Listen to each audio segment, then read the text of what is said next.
Can you use timber as an income stream? If you're a real estate investor, maybe this is something you haven't thought of. And today we're going to talk about having timber as a real estate investment class. Investing in timber is kind of a unique thing that's connected to real estate, but is definitely a long-term play. So let's talk about a couple of the benefits.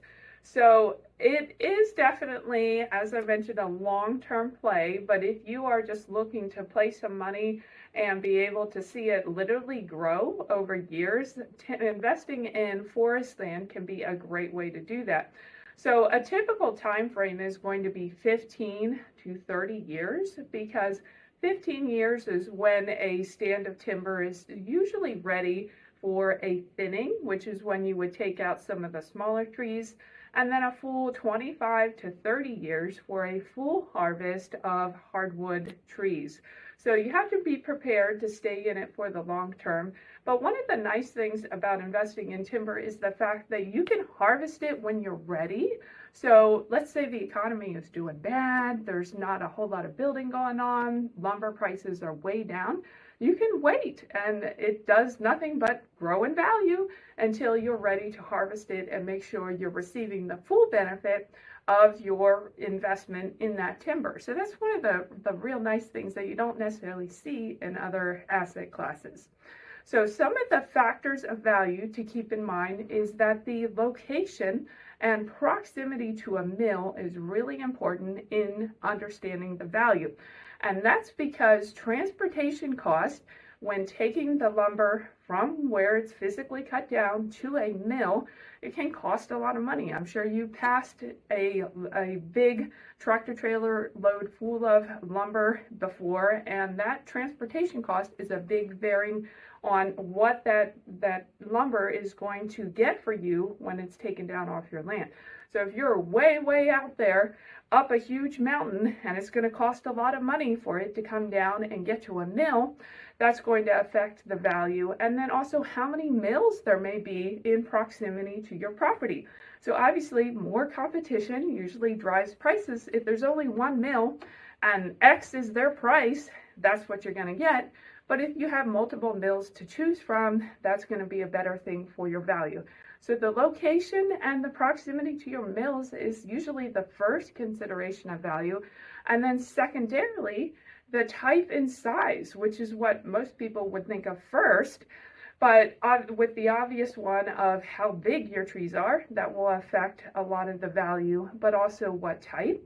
So there's hardwoods and softwoods.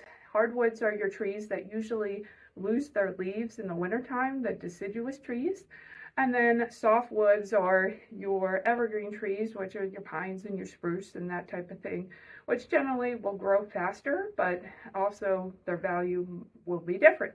So it's important to understand some of those dynamics and pricing. And there are some websites out there where you could look up pricing based on different types of wood and different areas of the US to try and gauge that as you're looking into that asset.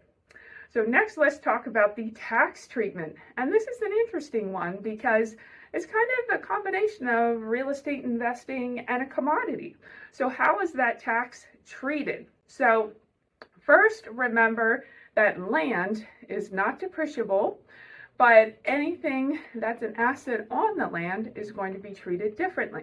So let's say, for example, you bought an acre of land and paid $30,000. The value of the land portion of that was $10,000 and the tree portion was $20,000. Now you've held that acre of land for 10 years and you're ready to harvest your timber, and it's now worth $30,000. So when you go to sell that, the $30,000 is first going to be subtracted the $20,000, which is your basis, what you originally paid for that lumber portion. And then the remaining $10,000 will be your capital gain. And that's going to be taxed at capital gain tax rates, provided you're an investor that's holding it for investment purposes and not an active lumber company yourself. That's a key determination. And also important to note that it has to be held for investment purposes.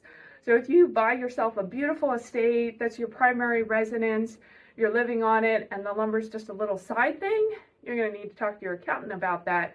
But if you go out, you purchase 300 acres of forest land, that's a primarily investment property, 100%, that's an investment, it's treated as an investment, and you're going to receive capital gains tax rates when you do sell your timber. And one of the beautiful things about it is that it's renewable. So you're going to harvest your timber, replant it, and do the whole cycle all over again.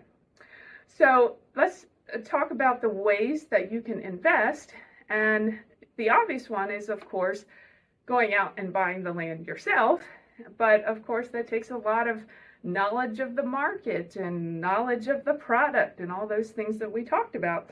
So if you would like to get into the space, but don't want to invest all that time in that market research, if you're a qualified investor, you can become part of a timber management organization, which is similar to like a syndication for real estate investments, where you would put your capital in, they're bringing the expertise, and they're buying and managing the forest and just paying you the return at the end of the cycle.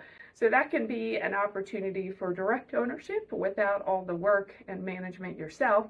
Or you could simply go out and buy a timber REIT, which is a real estate investment trust that's primarily targeted to investments in land that has timber on it for value. So those are a couple of ways that you can invest directly or indirectly in the timber market as well. So these are different ways that you can diversify as a real estate investor in kind of a unique investment asset. And I hope this video brought you some value. If so, please like, share, and subscribe. And if you're looking for investment properties within Pennsylvania or Maryland, please reach out to us. We're always happy to help.